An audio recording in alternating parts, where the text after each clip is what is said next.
ಎಲ್ಲರಿಗೂ ನಮಸ್ಕಾರ ಸ್ನೇಹಿತರೆ. ನಮ್ಮ ಜೀವನದಲ್ಲಿ ಕನಸುಗಳು ಕೇವಲ ಕಾಲ್ಪನಿಕ ದೃಶ್ಯಗಳಲ್ಲ, ಅವುಗಳ ಹಿಂದೆ ದೈವಿಕ ಸಂಕೇತಗಳು ಅಡಗಿರುತ್ತವೆ. ಅದರಲ್ಲೂ ವಿಶೇಷವಾಗಿ ನಮ್ಮನ್ನು ಅಗಲಿದ ಹಿರಿಯರು ಅಥವಾ ಸತ್ತ ಸಂಬಂಧಿಕರು ಕನಸಿನಲ್ಲಿ ಕಾಣಿಸಿಕೊಂಡಾಗ ನಮ್ಮ ಮನಸ್ಸಿನಲ್ಲಿ ಅನೇಕ ಪ್ರಶ್ನೆಗಳು ಮೂಡುವುದು ಸಹಜ.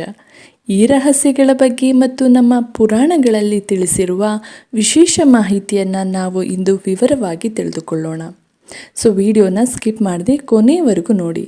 ಈ ವಿಷಯ ನಿಮ್ಮ ಜೀವನದ ಅನೇಕ ಸಮಸ್ಯೆಗಳಿಗೆ ಪರಿಹಾರವನ್ನು ಕೂಡ ನೀಡಬಹುದು. ಒಮ್ಮೆ ದೇವರ್ಷಿ ನಾರದರು ಯಮಲೋಕಕ್ಕೆ ಭೇಟಿ ನೀಡಿದಾಗ ಮೃತ್ಯು ದೇವತೆಯಾದ ಯಮರಾಜನನ್ನು ಒಂದು ಮಹತ್ವದ ಪ್ರಶ್ನೆಯನ್ನು ಕೇಳುತ್ತಾರೆ. ಭೂಲೋಕದಲ್ಲಿ ಮನುಷ್ಯರು ತಮ್ಮ ಪೂರ್ವಜರನ್ನು ಕನಸಿನಲ್ಲಿ ನೋಡುತ್ತಾರೆ.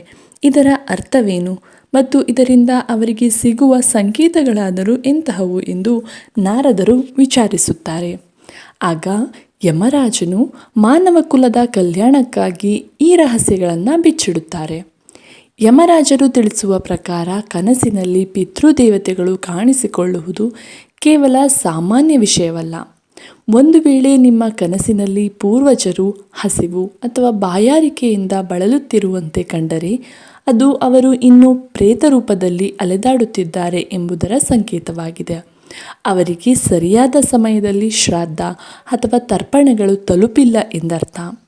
ಅಂತಹ ಸಮಯದಲ್ಲಿ ಅವರು ತಮ್ಮ ಕುಟುಂಬದವರಿಂದ ಅನ್ನ ಮತ್ತು ನೀರನ್ನು ನಿರೀಕ್ಷಿಸುತ್ತಿರುತ್ತಾರೆ. ಇದಕ್ಕೆ ತಕ್ಷಣವೇ ಶಾಸ್ತ್ರೋಕ್ತವಾಗಿ ದಾನ ಧರ್ಮಗಳನ್ನು ಮಾಡುವುದು ಅತ್ಯಗತ್ಯ. ಮತ್ತೊಂದು ಪ್ರಮುಖ ಸಂಕೇತವೆಂದರೆ ಪೂರ್ವಜರು ಕನಸಿನಲ್ಲಿ ಸರಪಳಿಯಿಂದ ಬಂಧಿಸಲ್ಪಟ್ಟಂತೆ ಕಂಡರೆ ಅವರ ಆತ್ಮಕ್ಕೆ ಇನ್ನೂ ಮುಕ್ತಿ ಸಿಕ್ಕಿಲ್ಲ ಮತ್ತು ಅವರು ಯಾವುದೋ ಸಂಕಷ್ಟದಲ್ಲಿದ್ದಾರೆ ಎಂದು ತಿಳಿಯಬೇಕು. ಅದೇ ರೀತಿ ಅವರು ಕೊಳಕು ಅಥವಾ ಹರಿದ ಬಟ್ಟೆಗಳನ್ನು ಧರಿಸಿ ಕಾಣಿಸಿಕೊಂಡರೆ ಅದು ನಿಮ್ಮ ಕುಟುಂಬದ ಮೇಲೆ ಬರಲಿರುವ ಕಷ್ಟಗಳ ಮುನ್ಸೂಚನೆಯಾಗಿರುತ್ತದೆ. ಇಂತಹ ದೃಶ್ಯಗಳು ಕಂಡಾಗ ಅವರ ಆತ್ಮಶಾಂತಿಗಾಗಿ ವಿಶೇಷ ಪ್ರಾರ್ಥನೆ ಮತ್ತು ಪಿಂಡದಾನ ಮಾಡುವುದು ಬಹಳ ಒಳ್ಳೆಯದು.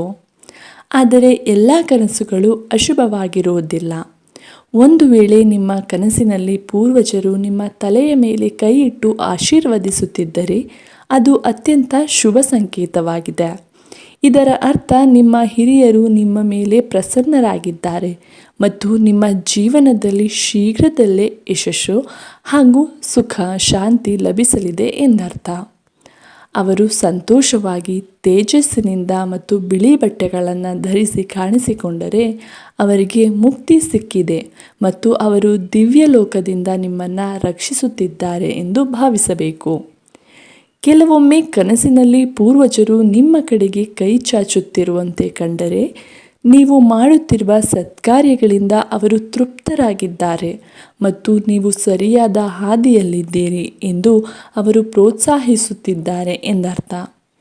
ಆದರೆ ಅವರು ಕೋಪದಿಂದ ಅಥವಾ ಅಳುತ್ತಿರುವಂತೆ ಕಂಡರೆ ನೀವು ಯಾವುದೋ ತಪ್ಪು ಹಾದಿಯಲ್ಲಿ ನಡೆಯುತ್ತಿದ್ದೀರಿ ಎಂದು ಅವರು ಎಚ್ಚರಿಸುತ್ತಿದ್ದಾರೆ ಎಂದು ತಿಳಿಯಬೇಕು. ಅಂತಹ ಸಮಯದಲ್ಲಿ ನಿಮ್ಮ ನಡವಳಿಕೆಯನ್ನು ತಿದ್ದುಕೊಂಡು ಧರ್ಮದ ಹಾದಿಯಲ್ಲಿ ನಡೆಯುವುದು ಅವಶ್ಯಕ.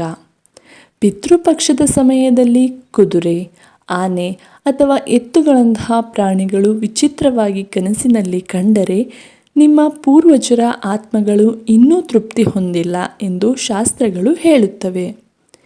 ಪ್ರಾಣಿಗಳು ಮನುಷ್ಯರಂತೆ ಮಾತನಾಡುತ್ತಿರುವ ದೃಶ್ಯಗಳು ಕಂಡರೆ ನೀವು ಮಾಡಬೇಕಾದ ಧಾರ್ಮಿಕ ಕಾರ್ಯಗಳು ಅಪೂರ್ಣವಾಗಿವೆ ಎಂದು ಅರ್ಥ ಮಾಡಿಕೊಳ್ಳಬೇಕು.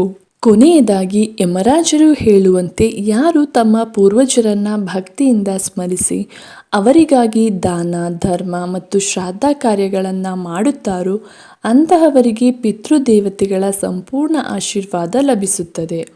ಇದರಿಂದ ಮನೆಯಲ್ಲಿರುವ ರೋಗ ರುಜಿನಗಳು ದೂರವಾಗಿ ಆಸ್ತಿ ಮತ್ತು ಸಂಪತ್ತು ವೃದ್ಧಿಯಾಗುತ್ತದೆ. ಕುಟುಂಬದಲ್ಲಿ ಒಗ್ಗಟ್ಟು ಮೂಡಿ 100 ಕಾಲ ಸುಖವಾಗಿ ಬಾಳಲು ಸಾಧ್ಯವಾಗುತ್ತದೆ. ಆದ್ದರಿಂದ ಕನಸಿನಲ್ಲಿ ಬರುವ ಇಂತಹ ಸಂಕೇತಗಳನ್ನು ನಿರ್ಲಕ್ಷಿಸದೆ ಅವುಗಳ ಅರ್ಥವನ್ನು ತಿಳಿದು ಭಕ್ತಿಯಿಂದ ನಡೆದುಕೊಳ್ಳುವುದು ನಮ್ಮೆಲ್ಲರ ಕರ್ತವ್ಯವಾಗಿದೆ.